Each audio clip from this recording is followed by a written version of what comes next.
Hello বন্ধুরা, আজকে আমি নিয়ে আসছি সাজনার পাতা ভর্তা। এই ভর্তাটা আমরা বাসায় কীভাবে বানাবো তা আপনাদের দেখাবো। এটা হলো সাজনার পাতা। এই পাতাটা আপনারা সবাই অনেকে কম বেশি চিনে থাকেন। দেখতে পাচ্ছেন এই সাজনা পাতাগুলা। পাতাগুলো আমি ভালোভাবে এভাবে ডাল থেকে ছাড়িয়ে নেব। সাজনার পাতায় আছে প্রচুর পরিমাণে আয়রন। এই পাতাগুলো আমি ভালোভাবে ডাল থেকে ছাড়িয়ে নিয়েছি। এরপর পরিষ্কার পানি দিয়ে ধুয়ে নিয়েছি। এরপর চুলায় কড়াই দিয়ে দেবো। কড়াই গরম হয়ে গেলে আমি সাজনার পাতাগুলা কড়াইতে দিয়ে দিব। সবগুলো পাতা আমি কড়াইতে দিয়ে দিব। দিয়ে আমি ভালোভাবে ভেজে নিব যাতে পানিগুলো শুকিয়ে যায়। এভাবে আস্তে আস্তে চুলা মিডিয়াম রেখে ভেজে নিতে হবে। দেখুন পানিগুলো একদম শুকিয়ে গেছে। এরপর আমি এখানে সামান্য পরিমাণে তেল দেব। তেল দিয়ে পাতাগুলো ভালোভাবে ভেজে নেব। পাতাগুলো আমার ভাজা হয়ে গেছে। এরপর নামিয়ে নেব।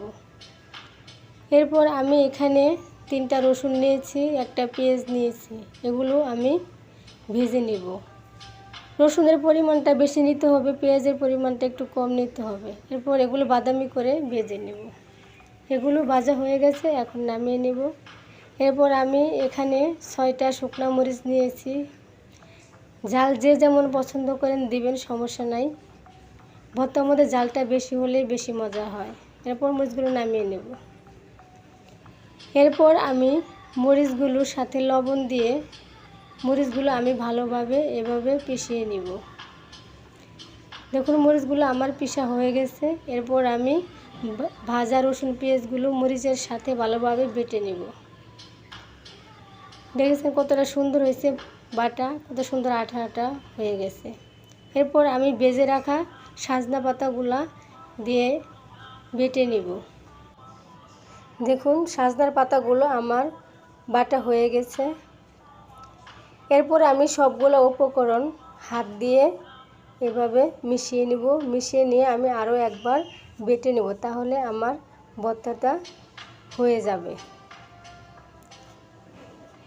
তো দর্শক দেখতেই পাচ্ছেন কতটা সুন্দর হয়েছে আমার সাজনা পাতা ভর্তা। এই ভর্তায় আছে প্রচুর পরিমাণে আয়রন, যেটা শরীরের জন্য খুবই ভালো। আর গরম ভাতের সাথে খেতে তো খুবই মজার। এই রেসিপিটি একবার খেয়ে দেখুন। ভিডিওটি ভালো লাগলে লাইক কমেন্ট শেয়ার করবেন। সবাই ভালো থাকবেন। আল্লাহ হাফেজ।